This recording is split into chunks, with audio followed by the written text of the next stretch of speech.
बाबर एक सफल सैनिक था परंतु एक साम्राज्य निर्माता नहीं। इस कथन का परीक्षण कीजिए। इस तरह क्वेश्चन एग्जाम में पूछा था, यूपीएससी में पूछा था, यूपीपीसीएस में, मुख्य परीक्षा में। तो किस तरह से आप इसका आंसर लिखेंगे, चलिए दोस्तों शुरू करते हैं। वीडियो के अंत तक जुड़े रहें, चैनल को आप जरूर सब्सक्राइब करें। मुगल वंश के शासकों में बाबर एक दिलचस्प व्यक्ति था। उसने हिंदुस्तान में मुगल राज्य की नींव डाली तथा 4 वर्षों के छोटे अंतराल में उस राज्य की नींव को मजबूत करने का भी प्रयास किया।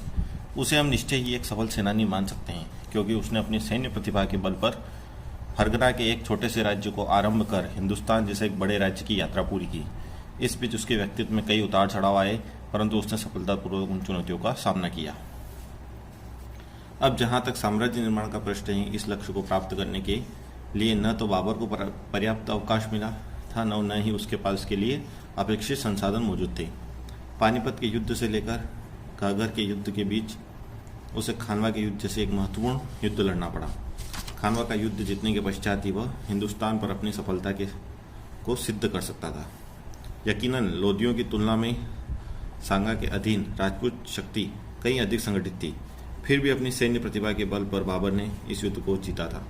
नव स्थापित मुगल राज्य की रक्षा की, परंतु 4 वर्षों के इस छोटे अंतराल में वह निरंतर युद्धों में उलझा रहा तथा एक के बाद एक दूसरी चुनौती का सामना करता रहा। इसलिए साम्राज्य निर्माण उसके लिए बड़ी दूर की बात थी।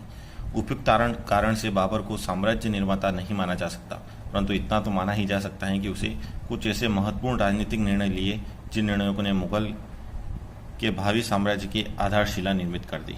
प्रथम निर्णय था भारत में उस मध्य एशियाई परंपरा की अस्वीकृति जिसमें साम्राज्य विभाजन की पद्धति पर बल दिया गया।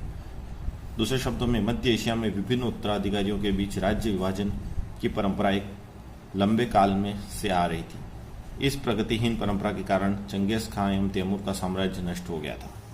हिंदुस्तान में बाबर ने इस विफलता में सबक लेते हुए हुमायूं को यह सुझाव दिया था कि यद्यपि तुम अपने भाइयों के साथ नर्म व्यवहार करना, परंतु उनके साथ अपने साम्राज्य विभाजित मत करना। यह दूसरी बात है कि राजनीतिक बाध्यता के कारण हुमायूं को अपने भाइयों के साथ अपना भूभाग बांटना पड़ा, परंतु उसके बाद हिंदुस्तान में यह परंपरा नहीं चल सकी तथा अकबर के अधीन एक वृद्ध साम्राज्य का निर्माण हो, जिसने जैसे मुल्क के लिए बाबर ने एक व्यवहारिक धार्मिक नीति का प्रतिनिधित्व किया। हुमायूं को यह सुझाव दिया था कि तुम हिंदुस्तान पर शासन करते हुए हिंदुओं के धार्मिक विश्वास में दखल अंदाजी करने का प्रयत्न नहीं करना। बाबर की यह वैचारिक विरासत अकबर को भी प्राप्त हुई। फिर अकबर दर उल सुलह पर आधारित एक धार्मिक नीति का प्रतिपादन कर सका। यह नीति बहुभाषी होती थी, बहुधार्मिक तथा बहुउद्देशीय हिंदुस्तान के लिए अनुकूल सिद्ध हुई। उपयुक्त तथ्यों के प्रकाश में यह सिद्ध किया जा सकता है कि यद्यपि बाबर एक साम्राज्य निर्माता नहीं था, परंतु उसने हिंदुस्तान में अपनी एक ऐसी राजनीतिक विचारधारा छोड़ी जिससे उसने भावी साम्राज्य निर्माण संभव हुआ। तो बाबर एक सफल सेनानायक था परंतु एक साम्राज्य निर्माता नहीं था। इस कथन का जो परीक्षण अपन ने किया, इस तरह क्वेश्चन एग्जाम में पूछे जाते हैं मुख्य परीक्षा में, यूपीपीसीएस, आरएस, यूपीएससी, एमपीपीएससी में। तो आप इस तरह से आंसर लिख सकते हैं। ठीक है फ्रेंड्स, जय हिंद, जय Bharat, Vande Mataram. Hand written notes भी अगर प्राप्त करना चाहते हैं तो कमेंट बॉक्स में जरूर लिखिए।